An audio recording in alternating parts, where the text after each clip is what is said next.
কাদা, বিভূতিভূষণ বন্দ্যোপাধ্যায়। একঘেয়ে গ্রাম্য জীবনের মধ্যে হঠাৎ শোনা গেল আমাদের পাশের বাড়ির শ্যামাকান্ত চক্রবর্তীর বিয়ে। শ্যামাকান্ত চক্রবর্তী আমার কাকা হন, অবশ্যই গ্রাম সম্পর্কে। শ্যামা কাকার বয়স কত তা জানি নে। তিনি নাকি কলেজে পড়েন কলকাতায় না কোথায়। গ্রামে আসেন মাঝে মাঝে, দেখতে পাই। বিয়ে হচ্ছে আমাদের গ্রামের কাছে নশরাপুর। নশরাপুর গ্রামের বীরেশ্বর ভট্টাচার্যের মেয়ে। বীরেশ্বর ভট্টাচার্যকে দেখেছি, বুড়ো মানুষ, ওই গ্রামেরই পাঠশালার পণ্ডিত। আমাদের গাঁয়ে এসেছিলেনও বার কয়েক। বিয়ে হবে সামনের সোমবারে। হই হই পড়ে গেল পাড়ার ছেলেদের মধ্যে। আমাদের দল ঠিক করলে একটা উৎসব করতে হবে এই বিয়ের দিনে। আমার উৎসাহটাই সবচেয়ে বেশি।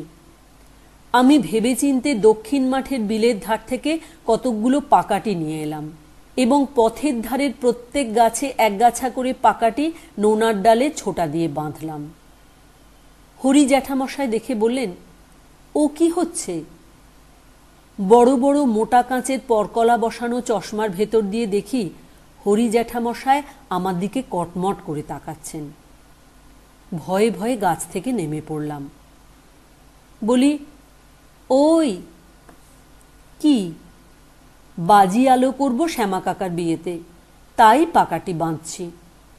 ইহ, যত ছেলে মানুষই। ওই একটা সরু পাকাটি জেলে আলো হবে?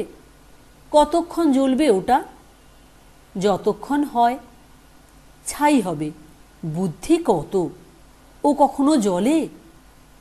হরি জ্যাঠামশাই চলে গেলেন। আমার রাগ হলো মনে মনে। উনি সব জানেন কি না? পাকাটি জ্বলবে না তো কি জ্বলবে? ক্রমে বিয়ের দিন এসে পড়ল।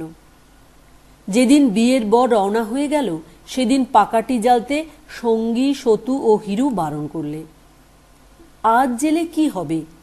যেদিন বর আসবে বউ নিয়ে সেদিন জেলে দিবি, দেখাবে ভালো।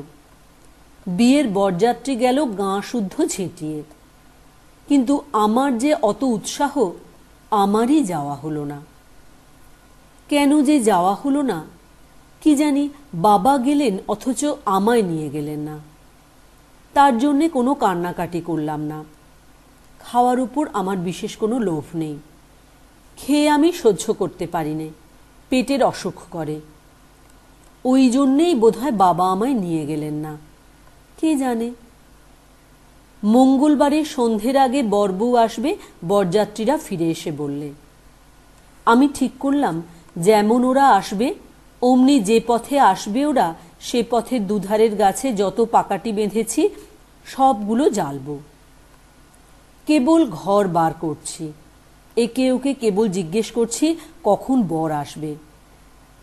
বেলা যায় যায়, এমন সময় নীলু এসে বললে, ওরে শিগগির চল, বউ আসছে। আমি বললাম, কে বললে? নীলু আমার হাত ধরে এগিয়ে নিয়ে চলল। গোয়ালাপাড়ার মোড়ে গিয়ে বাজনার শব্দ শুনতে পাওয়া গেল যথেষ্ট। বললাম, কদ্দূর রে? তা বুনোপাড়ার কাছে হবে, অনেক দূর এখনো। দেখতে দেখতে শ্যামা কাকার ঘোড়ার গাড়ি কাছে এসে গেল। আমরা ঘোড়ার গাড়ি বেশি দেখিনি। দু একখানা কালে ভদ্রে শহর থেকে এসে এ গ্রামে ঢোকে। তাও আমাদের জীবনে সব শুদ্ধ মিলে বার দুই দেখেছি মাত্র। ছেলের দল কলরব করে উঠল, ওই রে ঘোড়ার গাড়ি। সঙ্গে সঙ্গে বরবউ শুদ্ধ গাড়ি কাছে এসে পড়ল। এইবার কিন্তু বাঁধল মুশকিল। পাকা রাস্তা ছেড়ে খানিকটা কাঁচা রাস্তায় গেলে তবে আমাদের গ্রাম। শ্রাবণ মাসের শেষ, বেজায় কাদা হয়েছে কাঁচা রাস্তায়। বিশেষ করে একটা জায়গায় হাবড় কাদা, সেটার নাম সাঁড়াতলার দ। গাড়ি সেখানে এসে সেই হাবড়ে পড়ে পুঁতে গেল। মোষের গাড়ি সে কাদায় পড়লে ওঠে না, শহুরে ঘোড়ার সাধ্যি কি সে হাবড় থেকে গাড়ি ওঠায়? ননি বললে, এর আমকাদা থেকে বাছাধনের আর উঠতে হবে না। ও রোগা ঘেনা ঘোড়ার কম্ময়েই হাবড় ঠেলে ওঠা। তখন সবাই মিলে চাকা ঠেলতে লাগলাম। গাড়ি চলে এলো শ্যামা কাকার বাড়ি।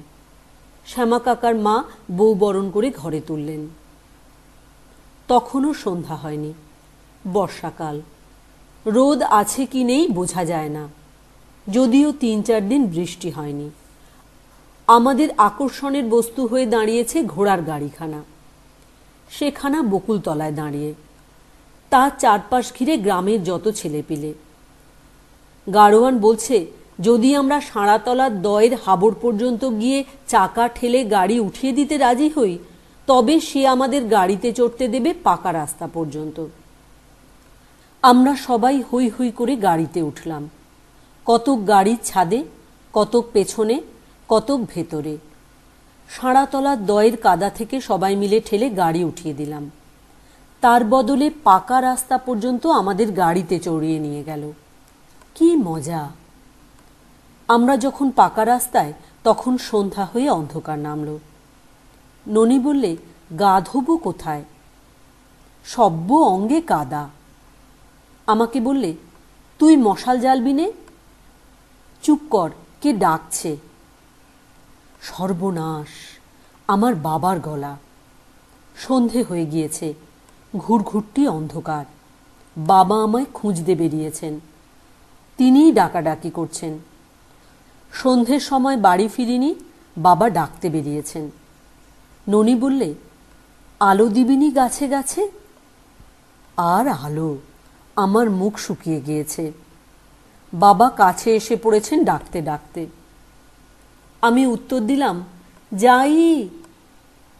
এই সন্ধেবেলা সারা গায়ে কাদা মেখে আমি ভূত হয়ে আছি। আপাদ মস্তক কাদা।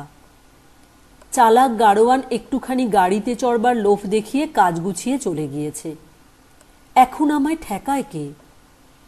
বাবা এসে আমার কান ধরলেন, বললেন, হতভাগা বাঁদর, পড়া নেই শুনো নেই, এত রাত পর্যন্ত বাঁদরের দলে মিশে। এ কি, গায়ে এত কাদা কেন? আমি কাঁদো কাঁদো সুরে বললাম, এই গাড়োয়ান বললে আমার গাড়িটা একটু ঠেলে দাও, বড্ড কাদা, তাই সবাই মিলে।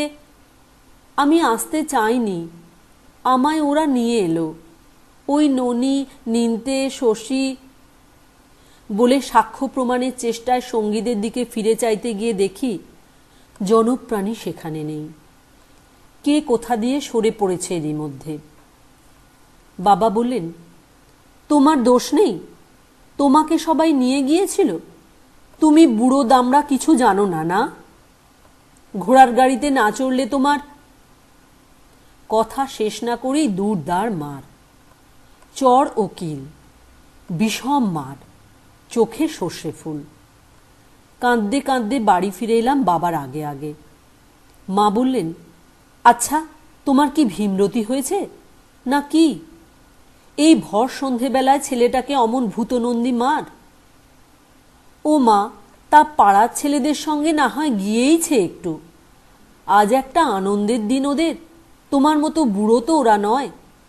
ছি ছি, নে এদিকে সরে আয়, খুব আমোদ করেছ, এসো। সে রাত্রে পাকাটি জ্বালিয়ে রোশনাই করা আমার দ্বারা আর সম্ভব হয়নি। এ ৩০ বছর পরের কথা। আমি কলকাতায় চাকরি করি। বর্ষাকাল। মহকুমা স্টেশনে নেমে বাড়ি যাব, এমন সময় শ্যামা কাকা ছেলের সঙ্গে রাস্তায় দেখা হলো। শ্যামা কাকা মারা গিয়েছেন আজ ১০-১২ বছর। গ্রাম ছেড়ে তাঁর ছেলেরা আজকাল শহরে বাস করে। শ্যামা কাকার বড় ছেলেটি এখানে চাকুরি করে। ওর নাম অরুণ। অরুণ বললে, বাড়ি যাচ্ছেন দাদা? দীপ্তির বিয়ে পরশু, আপনাকে আসতে হবে অবশ্যই অবশ্যই। আসুন না একবার আমাদের বাসায়। গেলাম। দীপ্তি ১৬-১৭ বছরের সুশ্রী মেয়ে। আমায় দেখে খুশি হয়ে এগিয়ে এলো। বললাম, কোথায় তোর বিয়ে হচ্ছে রে দীপ্তি? দীপ্তি মুখভঙ্গি করে বললে, আহা। তার মানে? তার মানে আপনার মুন্ডু। কথার যে কি ছিরি! হবে না ছিরি? আপনার কথা ছিরি বা কি এমন? বল না কোথায় বিয়ে হচ্ছে? ফের দেখ দীপ্তি, চালাকি যদি করবি বল, কথার উত্তর দে। দীপ্তি আঁচল নাড়তে নাড়তে বললে, আহা, যেন জানেন না আর কি। আমি বিস্ময়ের সুরে বললাম, সেখানে নাকি? সেই ভালো, খুশি হলাম। খুশি কিসের? আবার চালাকি করবি দীপা? হোসনি খুশি তুই? ওরকম বললে আমি মরবো আপিং খেয়ে, সত্যি বলছি। আচ্ছা যা, আর কিছু বলবো না। এখন একটু চা করে খাওয়াবি, না এমনি চলে যাব? খাওয়াচ্ছি। ও মা, ঘোড়ায় জিন দিয়ে যে, এমন তো কখনো দেখিনি। দেখিসনি? দেখলি। নিয়ে আয় চা। খাবেন কিছু? তোর খুশি। একটু পরে চা ও খাবার হাতে দীপ্তি এসে ঢুকে বললে, সোমবারে কিন্তু আসতে হবে। আপনাকে থাকতে বলতাম এখানে, কিন্তু বলবো না, বাড়িতে বড্ড ভিড়, আপনার কষ্ট হবে। সোমবার আসবেন অবশ্যই অবশ্যই। আচ্ছা, কথা দিলেন? নিশ্চয়। বরযাত্র না কনে যাত্র? দুই। আপনাদের গাঁয়ের যখন বর, তখন বরযাত্র তো হতেই হবে। কনে যাত্র কার অনুরোধে? আমার। আচ্ছা আসি। ঠিক আসবেন পরশু?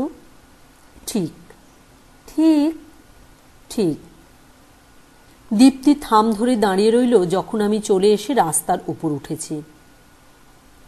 যার সঙ্গে দীপ্তির বিবাহ সে আমাদের গ্রামেরই ছেলে বটে, কিন্তু তারা পশ্চিম প্রবাসী। দেশের বাড়িতে জ্ঞাতি ভাইরা থাকে। এই বিবাহ উপলক্ষে বহুকাল পরে ওরা সবাই দেশে এসেছে। বিয়ের পরেই আবার চলে যাবে। গ্রামে আমিও গেলাম অনেক দিন পরে। আমিও গ্রাম ছেড়েছি 10-15 বছর। গ্রামে যেতেই ওদের দল এসে আমায় বরযাত্রী হওয়ার নিমন্ত্রণ করে গেল। বিবাহের দিন এসে পড়ল। বিবাহের লগ্ন সন্ধ্যার অন্ধকারেই। অন্যান্য বরযাত্রী কতক নৌকোতে, কতক গরুর গাড়িতে রওনা হয়ে কনের বাড়ি চলে গেল। শহর থেকে একখানা ঘোড়ার গাড়ি এসেছে। সেখানাতে বর, বরকর্তা, পুরুত ও আমি যাব বলে স্থির হয়েছে। বর বললে, নিতাইদা, চা খেয়ে নাও, আর বেশি দেরি করো না। বাবাকে বলো তুমিই সব গুছিয়ে নাও। সে ভাবনা তোমার কেন, যা করবার করছি। শোনো একটা কথা, দীপ্তি তোমায় কিছু বলেছিল? না। বিয়ের বিষয়ে? না। দেখা হয়নি আসবার দিন? না। কেন? তাই জিজ্ঞেস করছি। সন্ধ্যের অল্পই দেরি আছে, তখন আমরা ঘোড়ার গাড়িতে গিয়ে উঠলাম। গাড়িও ছেড়ে দিলে। আমাদের পিছনে শাঁখ বাজতে লাগলো, উলু পড়তে লাগলো। গাড়ি গাঁ ছাড়িয়ে খানিক দূর যেতে না যেতে অন্ধকার নামল। সঙ্গে সঙ্গে সাঁড়াতলার দয়ের কাদায় গিয়ে পড়ল গাড়ি। কিছুতেই আর ওঠে না। ঝাড়া 15 মিনিট বৃথা চেষ্টার পর গাড়োয়ান বললে, বাবু, একটু নামতে হবে। খালি গাড়ি তখন নিয়ে গিয়েছিলাম, এখন বোঝাই গাড়ি যাবে না, আপনারা একটু নামুন। অগত্যা নামা গেল, কিন্তু তখন গাড়ির 4 চাকা যা পুঁতবার পুঁতে গিয়েছে।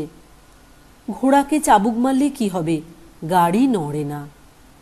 তখন আমি আর বরকর্তা দুজনে সেই কাদায় নেমে চাকা ঠেলি। কোনো লোক নেই। বরকে বা পুরুত মশাইকে অনুরোধ করা যায় না চাকা ঠেলতে। আমরা দুজন ছাড়া ঠেলবে কে?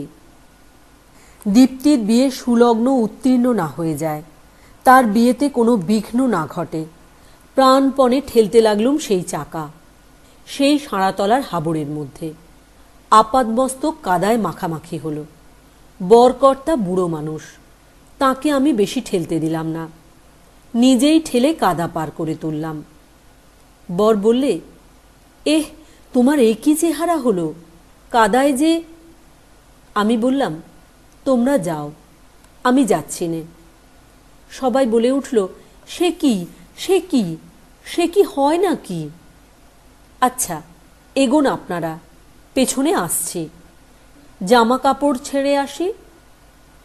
গাড়ি চলে গেল। আমি দাঁড়িয়ে রইলাম সেদিকে চেয়ে। আর আমি যাব না। দীপ্তির বিয়ে সুলগ্নে হোক, বাধা শূন্য হোক। হঠাৎ আমার মনে পড়ল একদিনের কথা। দীপ্তির বাবা বিয়ে করে যেদিন ওর মাকে নিয়ে ফিরছিলেন, ৩০ বছর আগের ঠিক এমনি এক অন্ধকার সন্ধ্যা। সেই শ্রাবণ মাসে ষাটতলা দয়ের কাদা ঠেলে গাড়ি উঠিয়েছিলাম কাদায় মাখামাখি হয়ে। বাবার কাছে মার খেয়েছিলাম। আজ আবার তাদেরই মেয়ের বিয়েতে সেই রকমই গাড়ি ঠেলছি। গাড়িও যাচ্ছে শহরের দিকেই। তাঁদেরই মেয়ে দীপ্তি। হয়তো সে আজ খুব রাগ করবে আমি না। জীবনে কি আশ্চর্য ঘটনাই সব ঘটে।